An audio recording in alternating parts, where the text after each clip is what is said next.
Those are Dairy Queens. So I got to make sure I keep it to one belt buster a day. It's been funny. People have asked me, why are you doing Dairy Queens? It's like, well, because there's one in every county, right? And I like blizzards. So, and honestly, so when y'all know my background. I'll touch on this briefly. I was born and raised in San Antonio in Leon Valley. I went to John Marshall High School and then Texas A&M University. Yeah, woo, Giga Maggies. I had the honor of serving as student body president the year of the bonfire collapse. And I'm one of the few Aggies that doesn't refer to University of Texas as TU. And part of that is because what the University of Texas did in one of our darkest times was amazing. And when I graduated from A&M, I was 22, and I went into the CIA. So I was the guy in the back alleys at 4 o'clock in the morning, collecting intelligence on threats to the homeland.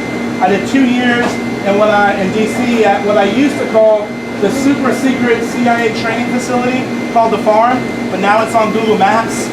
And I did 2 years in India, 2 years in Pakistan, 2 years in New York City doing interagency work, and then a year and a half in Afghanistan where I managed all of our undercover operations. And in addition to collecting intelligence on threats to the homeland, I had to brief members of Congress. And I was pretty shocked by the caliber of our elected officials. And my mama said, you're either part of the problem, part of the solution. And so I left Kabul, Afghanistan, moved to Helotes, Texas, and ran for Congress. Growing up in Leon Valley, there's 2 places I never thought I'd live: Afghanistan and Helotes. But it was great, and I lost that first election. I lost that first election by 700 votes. I'm glad I don't tell that story anymore. And I had the opportunity to become a partner at a consulting firm, and we help clients grow in markets that never been in before. And we were a bunch of former CIA guys, and some of our clients would ask us, hey, we have some cybersecurity issues. And being good former CIA guys, we said, we know a guy, and I helped start a cybersecurity company. And it was a great experience. I'm glad I had that, because seeing how you start a company from scratch, flat-footed, right? You shouldn't have to worry about the tax code as the first thing. You should be worrying about how do you build a better widget, how do you hire really good people, how do you provide a superior service, right? We shouldn't have the federal government getting in the way of entrepreneurship and growing this economy.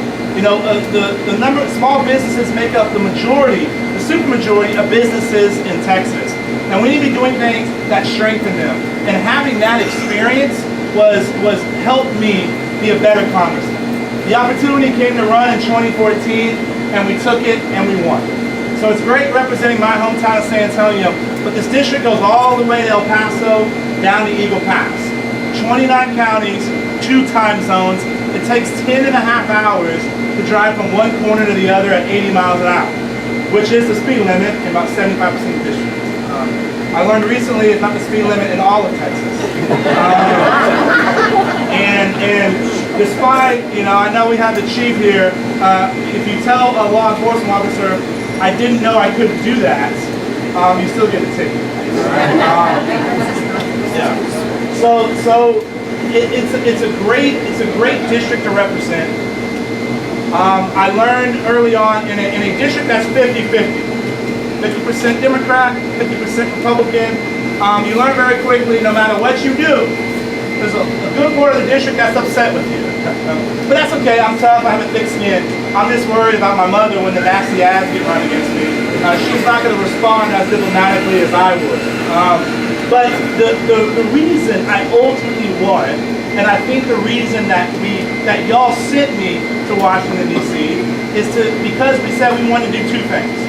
Be a leader on national security, and be the gold standard when it comes to constituent relations. Right? 75 to 80% of what we do is helping people fight the bureaucracy who need help fighting the bureaucracy. Right? I'm proud, and we do this, and it's not just me. I have the benefit of having my name on the door and my name's on the sign, but it's a much larger group that provides the services to y'all, the people that we represent, my bosses. And I want to introduce a couple of people so y'all know them. Stony Bird in the back. That's my chief of staff. He is Stony Burke, my chief of staff, not the famous cowboy. Stoney's from West Texas. I've known him since he was 14 years old. He ruined my life by suggesting I run for Congress. So I got to ruin him by making him be my chief of staff. Stoney does an amazing job, sees around corners, and is a huge advocate for all of us. Daniel Meza. Danny Meza, good Aggie, and he worked for Senator Cornyn for 12 years, and then he got a promotion to the Little Hurd campaign. I say that, I make that joke when Senator Cornyn's in the room, so he's okay with it. But Daniel has so much experience and knowledge of operating in Texas in this district, and he runs all of our Texas operations. Tyler Lowe, he is our newest addition. For the last year and a half, he was the counsel for the Homeland Security Committee, and he did his law degree in San Antonio, and he's Daniel's deputy. And it's great having his experience from the Homeland Security Committee because of all the work that we do on Homeland Security. We have Chinny Tavares from Fort Stockton. She's one of our field reps. Crisscrosses the district all the time. She and I have spent a lot of time in the car together. Henry Rivera, where's Henry? Henry is, again, one of our folks focused principally on constituent relations. He gets down in the weeds. He's the guy that's fighting with Social Security Administration, with Medicare, all those things. He's a great addition. Francisco here is one of our newest additions. He runs our office in Eagle Pass. And last but not least, John Arnold. John Arnold, a Longhorn. We let a few slip in. We let some TCU Horned Frogs in too. I don't know how that happened. I still haven't talked to Stoney about that. But John Arnold, 9.5-year veteran of the Army. He is the guy that is fighting the VA on y'all's behalf. He is the guy that he knows the process and he's been through it. He also helps us on military affairs issues. I'm very proud of the fact that last year we closed out 242 cases with the VA. That's a lot, and we're on track to hit that.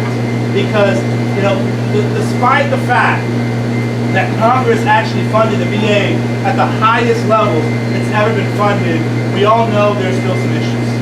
Right? The Choice Card is a program. Choice Card is not perfect, but if you're a veteran and don't know about the Choice Card, make sure you reach out to John so we can educate you on this.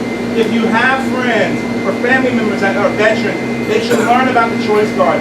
Choice Card is a program that if your appointment at the VA is more than 30 days, then you can go on the local economy and go see a doctor. If you're more than 40 miles from the VA, you can go in and see a local doctor. Now, the initial start of this was rocky, to be frank, but we're starting to work out and streamline that process. Little things. Many of our veterans, especially out in far West Texas, we're having to travel for 3 or 4 miles to go in to see the VA just to get blood drawn. You should be able to do that locally. There's so many places where you can do that locally. And we're working on a pilot program that's going on right now in Uvalde. And hopefully we can make that across the state and across the nation. And so these are some of the things that we're doing. And here's the reality. When our veterans have a problem, we try to solve the problem for that individual. But if one person's having that problem, then thousands of people are having that problem. And when we solve the problem, that helps us figure out how we solve it on a macro level, right? And that's another one of the reasons why I come out here so much, is to hear from y'all. We've already learned a couple of things, like, you know, despite giving the VA the most money they've ever gotten, they're spending a whole lot of money, it seems, on art. Why are you doing that? Where is the art going? Why aren't we using that money on doctors?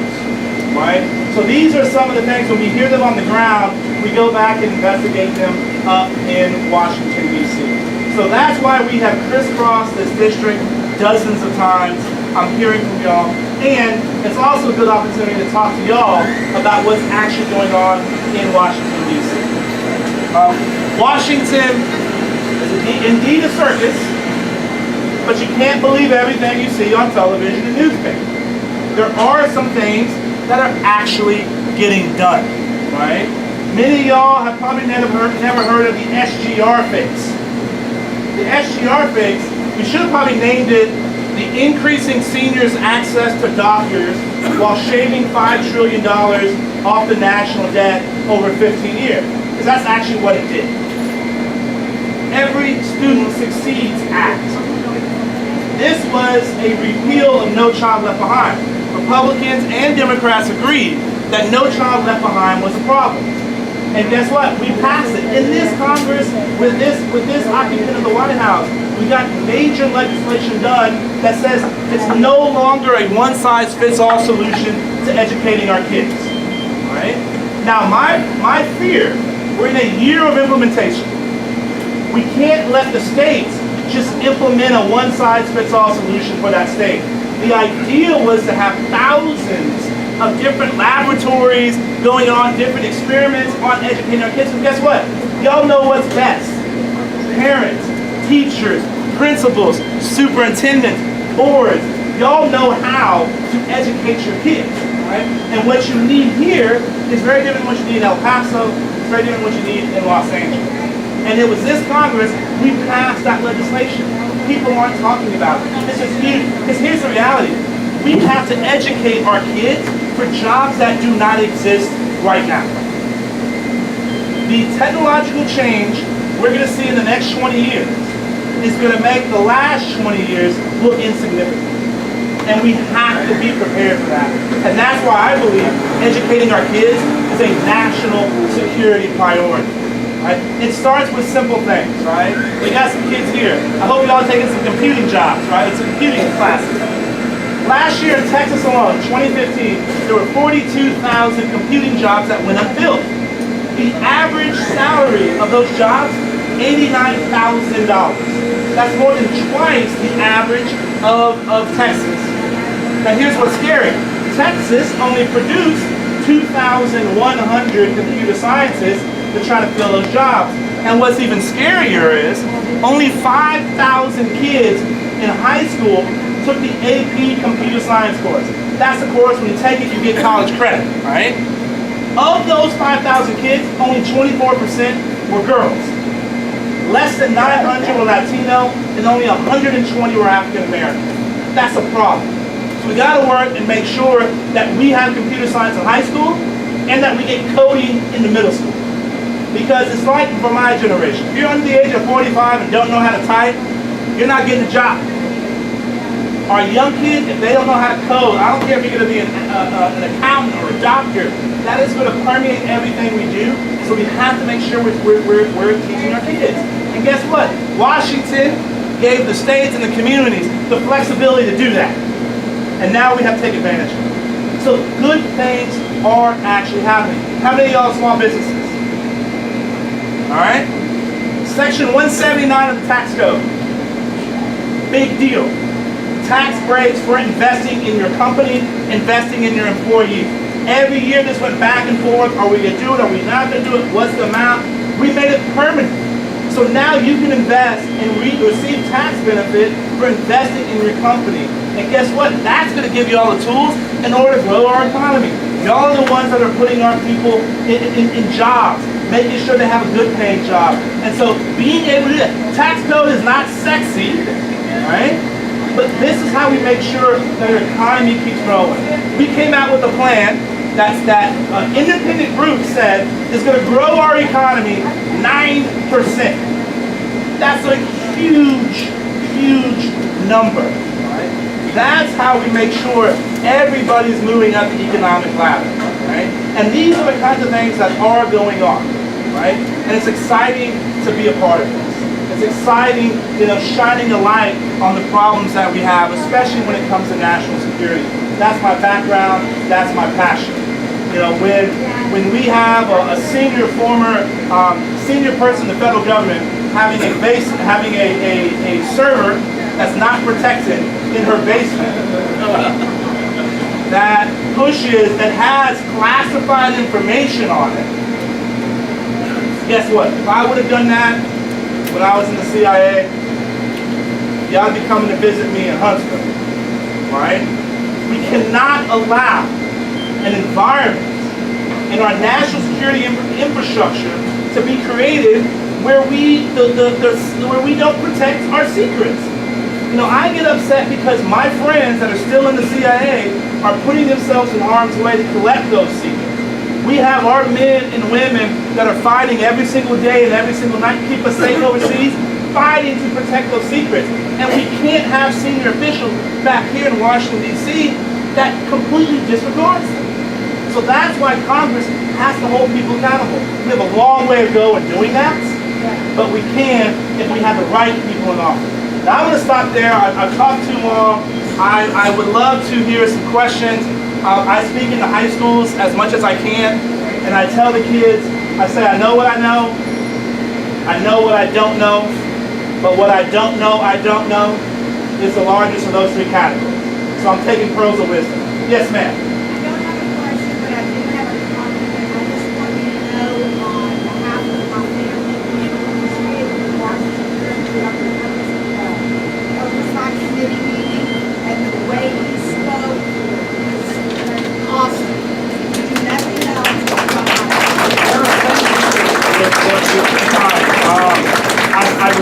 I've learned, I lose my cool a few times, I feel like that's my responsibility. I'm the only former CIA officer in Congress. I'm the only one that has that experience, and it's my responsibility to articulate that. You know, another example is, I do a lot on cybersecurity. The Social Security Administration has information on every American. All right? Our seniors are the targets of fraudsters to try to get information to perpetuate fraud. We had the Chief Information Security Officer in front of my committee for the Social Security Administration. This is the person responsible for protecting the digital infrastructure of the Social Security Administration, responsible for protecting our information. Now they had a test done 9 months prior to see how many problems they had in their networks. So my first question was, how many problems did y'all have in your networks? Senior person responsible for security said, I don't know the number. I'm like, okay. How many critical vulnerabilities did you have? You know, critical vulnerability is one of those things that has to be fixed immediately. I don't know. And then my next question was, well, what are you doing to address these larger concerns? Her response was many different things. For those of y'all that are not technical, that is not a technical response. And so again, we have to shine a light on some of these problems. We also have to make sure that a person like that has all the authorities to do his or her job. And that's one of the things that we're trying to do in Congress. And once that person has the authority, then I'm going to hold you accountable for doing that job. And so that's one of the roles in Congress, that oversight role is important. Yes, sir. I think I speak for a lot of the people here today. One of the reasons people like you here, because you're not your typical politician. Same rhetoric, same speeches, same promises, don't do anything. I've kept up on how you vote on things, and the way you do things, and you do what's best for your constituents and what you believe in without any political ties. That's right. Well, look, I appreciate that, and I appreciate that. You know, we'll get to you in a second, sir. You know, my father told me a long time ago when we were kids, be honest, right? And the one person you can't fool is the person when you're shaving in the morning that's looking back at you. And so for me, it's about do what you think is right and tell people why you did it. 1 second, man, right here. Mr. Hurd, who responds to your email that is sent to you? Very prompt. I have to say that it's very prompt that I received it. Anyone on your staff here? Yeah, so the question is, we're very prompt in responding to our emails. Everybody that just smiled when you said that, they're the ones that respond. No, so we have a process in place in order to handle that kind of interaction. And honestly, when it comes to the major issues, I review the final responses, right? And look, there are a certain number of boxes of issues that we do, right? And ultimately, I'm the guy that's held accountable. And so, but many of these folks here are involved in that. Is Jessica here today? No? Jessica Guerra, who's in our San Antonio office, is the one that manages that process. But a lot of people here are involved with that, right? John handles the VA and military issues. Henry does a lot of things when it comes to Social Security. When it comes to policy, Stoney is intimately involved. So it's a team effort, right? And so listen, we read these things, we respond to these things. These contacts inform me, right? And again, y'all's stories. Right? We just passed some pretty significant legislation out of the House on opioids, which deals with pain management. Right? And hearing those stories about pain management that's happening in the community, it helps inform me and how to articulate that to people up in Washington, D.C. Right? And so keep sending it in. Keep sending those requests in. Because, like I said, my title is representative. Now take that seriously. I don't represent just San Antonio. I don't represent just San Antonio, which is the biggest city in the district. I represent Loving County. Population 95. The second least populated county in the United States of America. I've been to Mentone, the county seat, twice. I've met 72 of the 95 people. And the last time I was there, I asked the county judge, I said, Judge, there's 13 people I still haven't met. He said, Hurd, they don't want to be met. I'm going to go ahead and say I met everybody. I'm going to go ahead and say, yes, ma'am. Back when I was a lot younger in the Air Force, I had a side-up conference. Yep. And, you know, as a young person, with that type of clearance, you walk around a little bit on eggshells sometimes. And there was points that I was across that media, and I was really fantastic. But how does the government authorize this kind of thing? I mean, you know, I know it blows my mind that she can get by. I would be 11 when the big rocks in the So the question is, this young lady, when she was in the Air Force, was involved in PSYOP, psychological operations, information operations, is generally how it's articulated.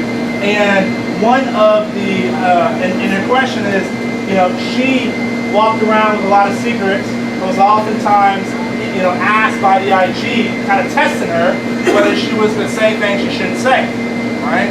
And how did the former Secretary of State, Ms. Clinton, get away with what she did?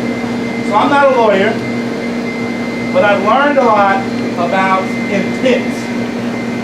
So the question is, the way the Espionage Act is written, there's a section called 798, and it basically says gross negligence. You can, if gross negligence, that means if you're stupid, you can get arrested for misusing classified information. Okay? Putting a unauthorized server. Fact. State Department did not authorize an individual server. Now some people will say, well, other former secretaries of states use private email. They used commercial email, and they were not sharing secrets on their commercial email. When Colin Powell was Secretary of State, there were embassies overseas that did not have email at all. That's crazy. It was 2000, right? So the issue is unauthorized server in the basement. FBI was clear. The protections on that server were basically non-existent. And we know there was at least 7 emails that had TSSCI, top secret, special compartmented information. Those are secrets, all right? That stuff you get from someone overseas who's working with us. That stuff you get from signals intelligence, like what the NSA does, right? We know 7. There were at least 30-some thousand emails that were deleted. We have no clue what was in them, okay? And what the director of the FBI said, despite that rule, that 798 I was telling you about, that says gross negligence, he says DOJ and the FBI put a higher bar to clear, and that you have to prove intent. The law was not written with the word intent in it, but they have a higher standard. And it's hard to prove intent, all right? So one of the things that we're trying to do in DC is work on legislation where if you're a senior intelligence officer, a senior executive within the government, or you're a cabinet level official, intent does not have to be clear. We're probably going to call it Hillary's Law. So, yes, sir. Back when you first ran, you hear me all right? I can hear you. Back when you first ran, I mean, Yeah.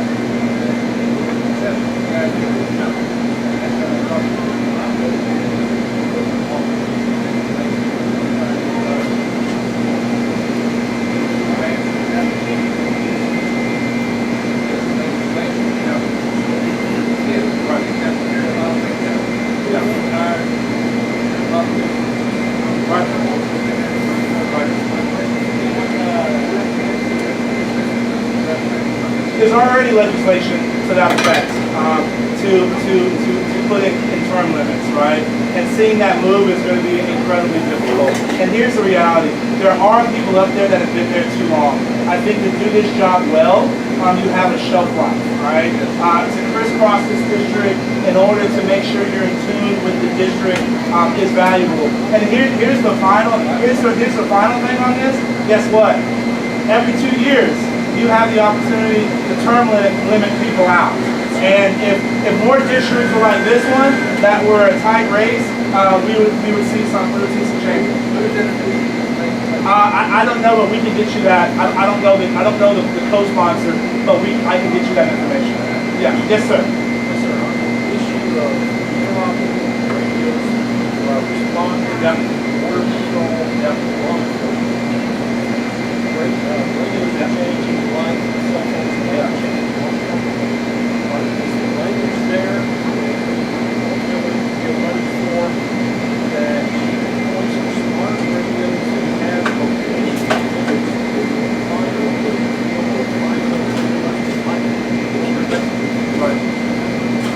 So I'd love to talk to you a little bit further, getting into the weeds on this, but the interoperability of radios is something that we've been dealing with the last couple of months. One of the areas where we work on that is Stone Garden funds.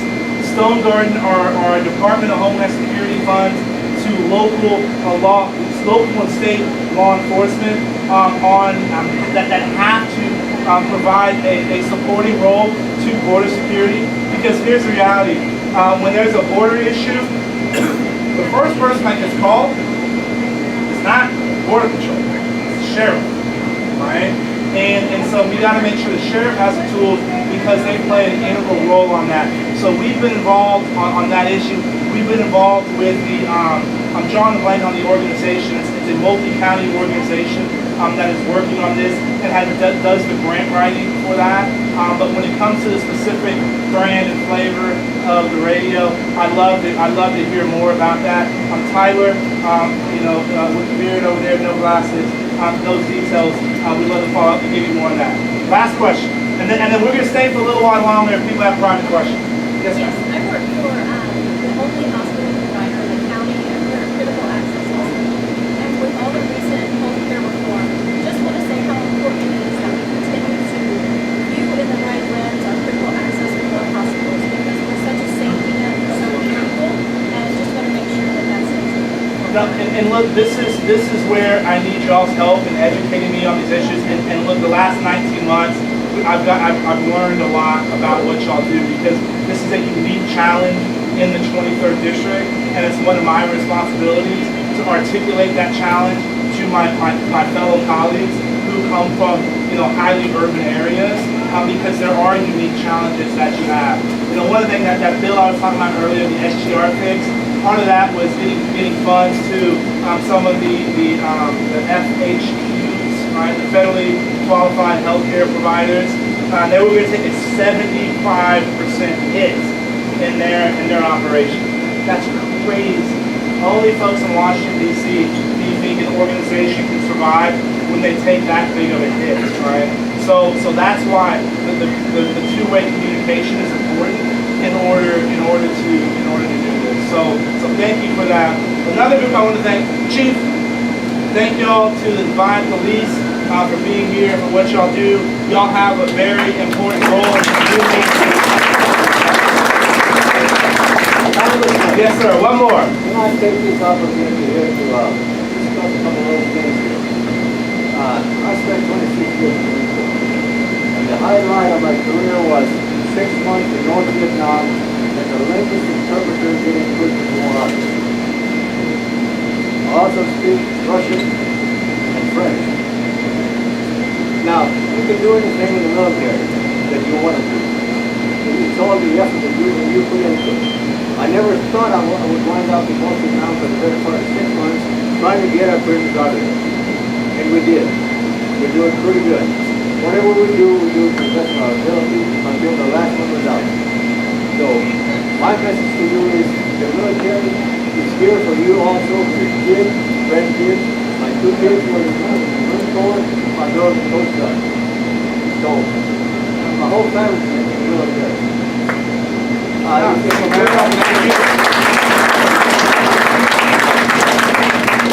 going to be writing a book about that and others.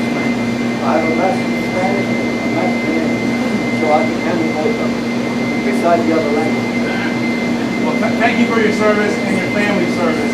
And on that note, one of the things that we get to do in Washington, we provide a number of services. So if you're ever in Washington, D.C.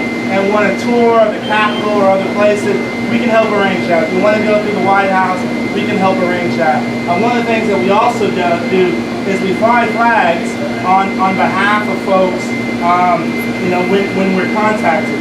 And I have a flag that I want to present, to Major Law for his 21 years of service in the U.S. Armed Forces. Major Law.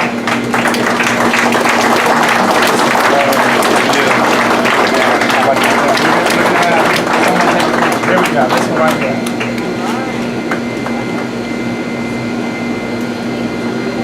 Major, you want to say anything? Thank you very much. One thing I just wanted to say to you personally, my daughter was a freshman at A&M one fireman, so very close to that. No, I appreciate that. Thank you, sir. And one final story before we go.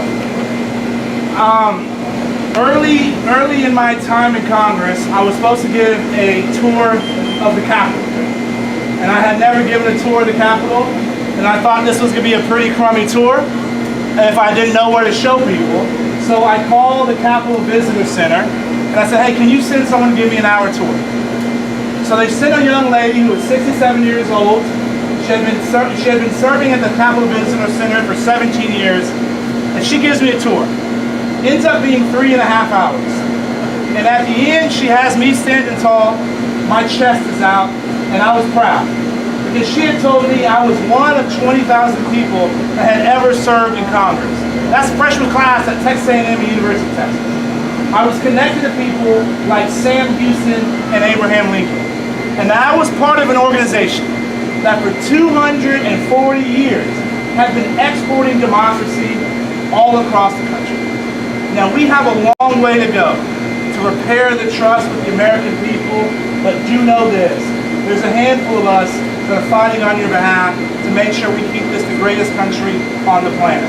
So thank you for the opportunity to let me serve you. God bless you, and God bless the United States of America.